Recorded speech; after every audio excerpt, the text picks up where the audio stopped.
What's up, everybody? It's Stephen A. Williams, president and founder of the creditrepairshop.com. In today's video, we're going to have a conversation about um, living paycheck to paycheck.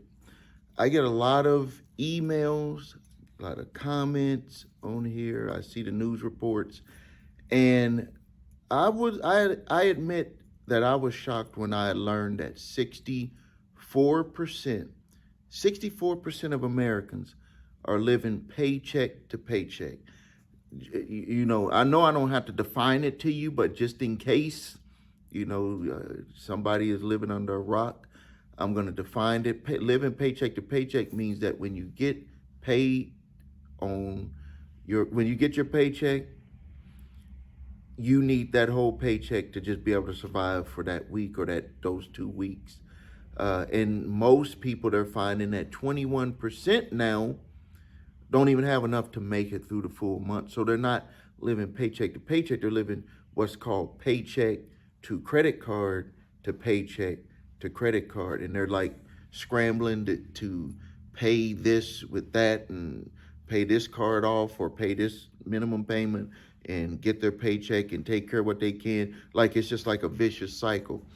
I might not even get on the board. I may not even write nothing on the board in this conversation. Because I want you to clearly understand where I'm coming from with this, because I'm a man that has went through what they're talking about right there. And one of the crazy things about this is that they also stated that it did not matter the income. They had people that were making $150,000 a year and they're living paycheck to paycheck. And I was thinking to myself, why am I surprised to hear that? Why am I surprised to hear that? And this is me being fully transparent with you, because I was that person. See, in 1990, my wife and I started a business.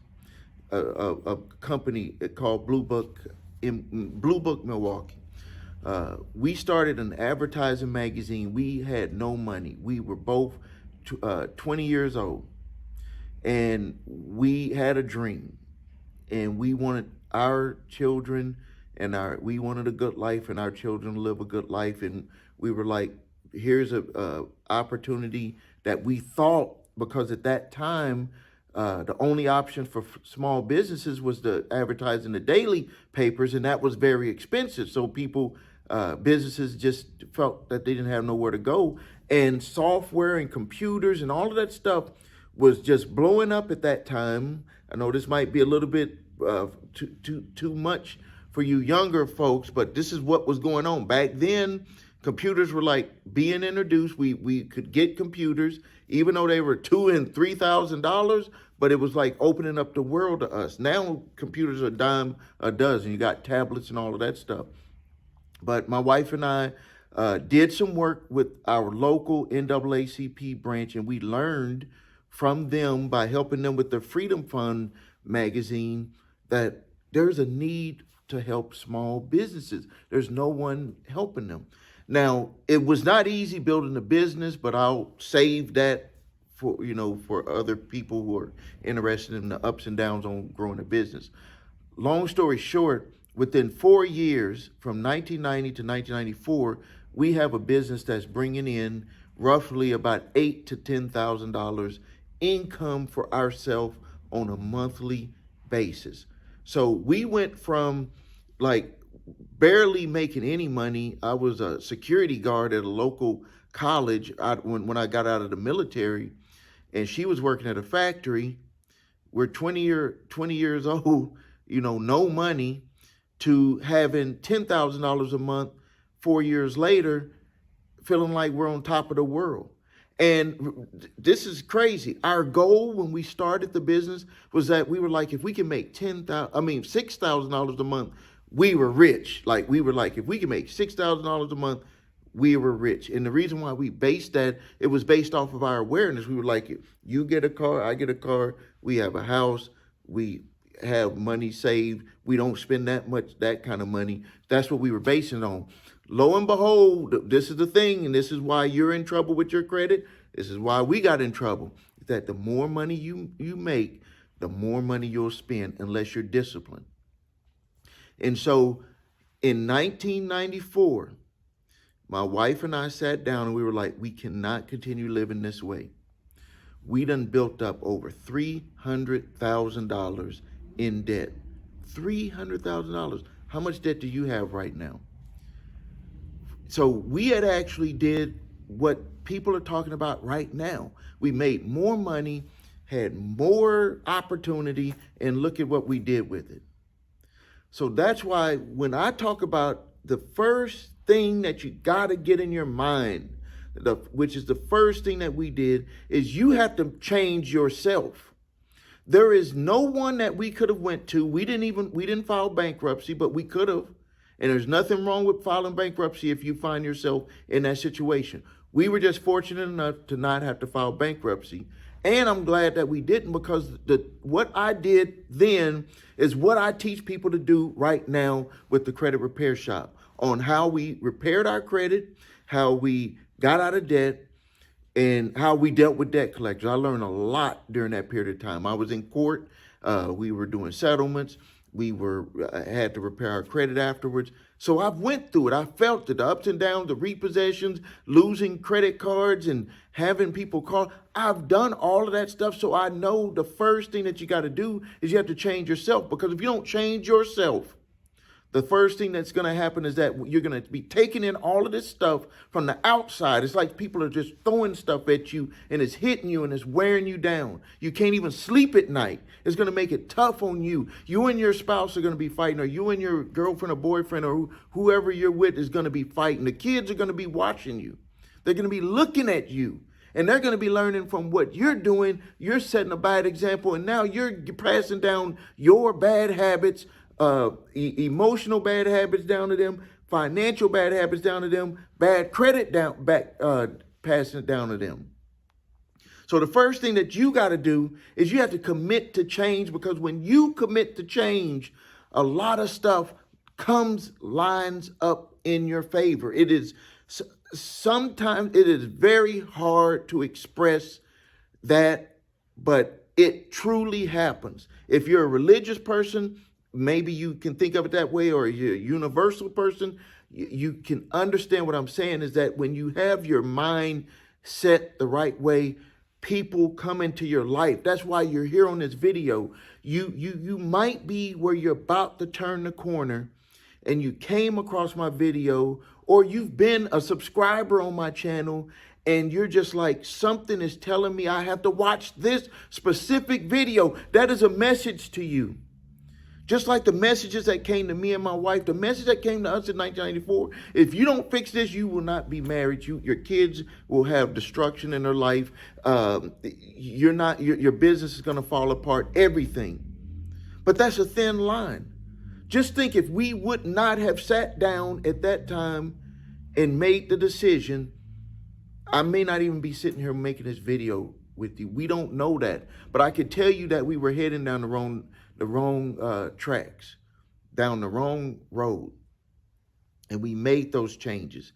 And so the first thing I need you to do is get in your mind. See, not where you just say. There's a lot of people who say stuff. What I want you to do is I want you to mean it. I want you to mean it. When you mean it, that means that there is no other option. Have you ever listened to a sports team when they done won the championship and they said we all had it, or the majority of the team had it in their mind that there was just no other option? When you do that, things come your way. With sports team, lucky plays come their way. For you, for me, things come our way that don't come the way of a negative thinking person. Like, things will happen for you that you would be like, it's a miracle. And it's not really a miracle. What it is that you had so much positive mindset, that everyone that was in your path said, If it was a favor that they need to do, it was going to be a favor. If it was something that they need to see your way, it was going to be seen your way. If it was something that needed to happen specifically for you, but it never happened for anybody else, it happens for you because your mind is in a positive mode. But that positive mode comes with a real decision, not just saying, not just talking. Don't be a talker anymore. Say it. And when you say it, that means that you got to follow through, even though times might go dip down and then it can come back up, because I'm going to draw this on the board because this is something that you need to know. This is life.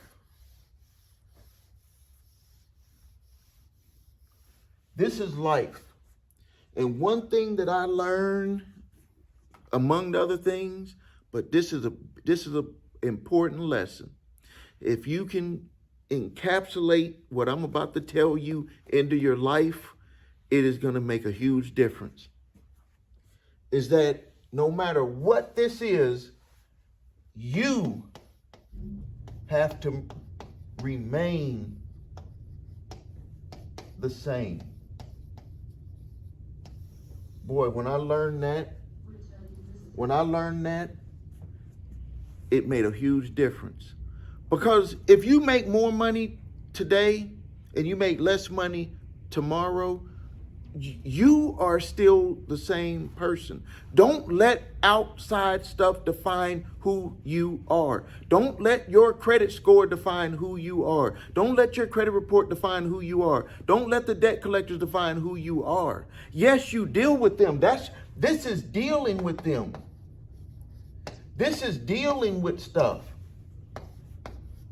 That's dealing with stuff. This is good stuff. This is all the good stuff right here. But don't tell me that you're going to be an emotional person and you're going to ride the roller coaster. So this is you. This is how you act when stuff is going good. And then how are you going to act when stuff ain't going good? That's a big problem. I had to learn that. And now I'm passing that on to you. You need to be the same person regardless of what's going on. Because let me tell you the reason why. If you are the same person here, you're the same person here, what type of power would you feel that you have on the inside? If no matter what was happening, that you remain the same, that you didn't let your emotions like just go all over the place, you would be a very powerful person, number one, on the inside. And when people interacted with you, they would see that you're a powerful person. And you would have, not to say that you won't have these, but they won't feel the same because you're not letting that determine who you are. That's what you're going through, but that doesn't determine who you are.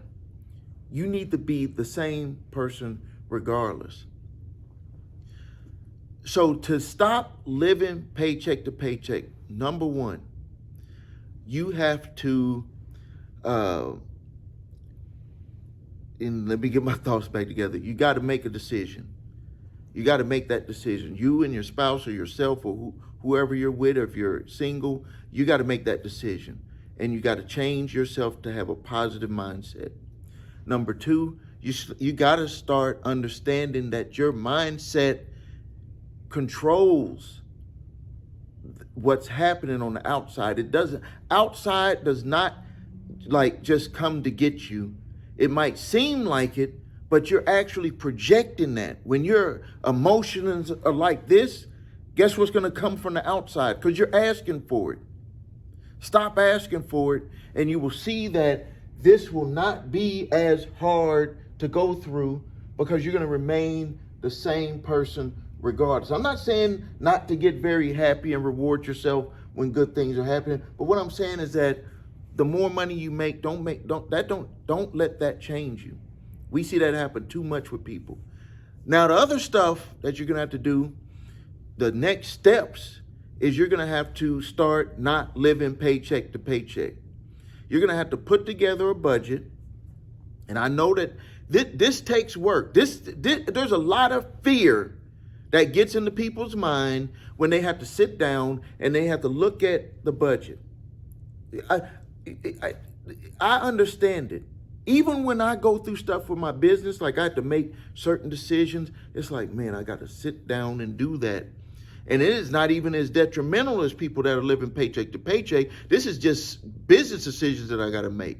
And it still could be difficult. And I made a video for my business clients that you have to be a decision maker if you're going to be successful in business. You have to be a decision maker if you're going to be successful in life for yourself and your family, because your money is a business.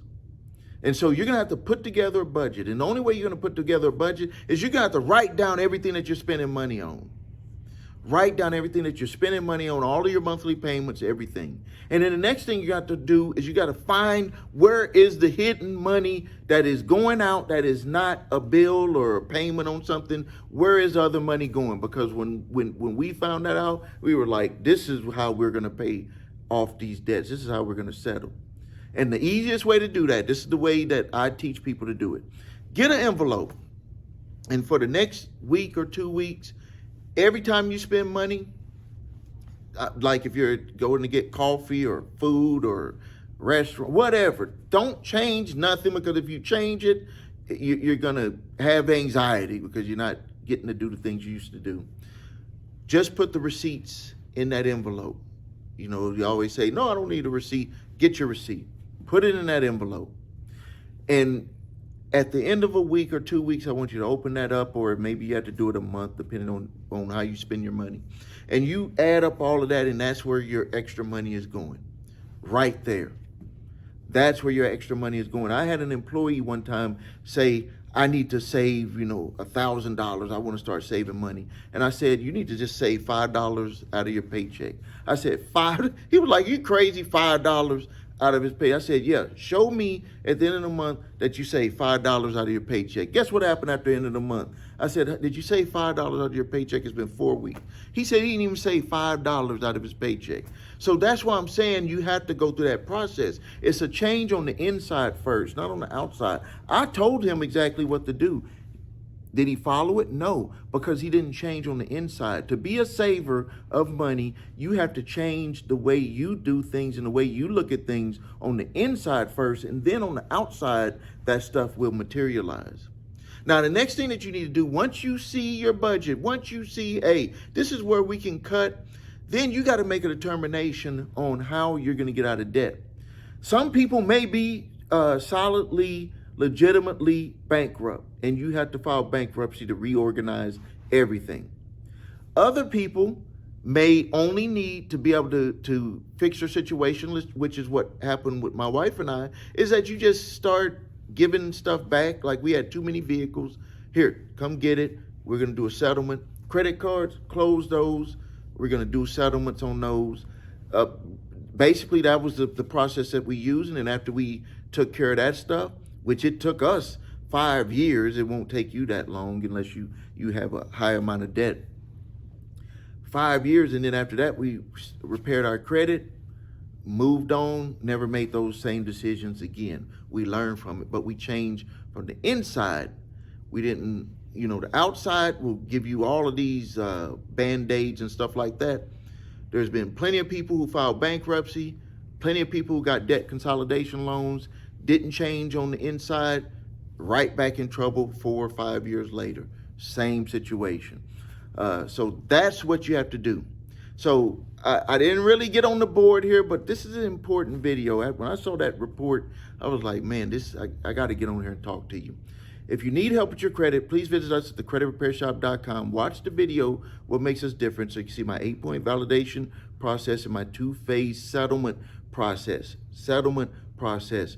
What does settlement process equal if it gets to that? That means lowering your debt. So we actually have two systems in one with the way that we repair credit.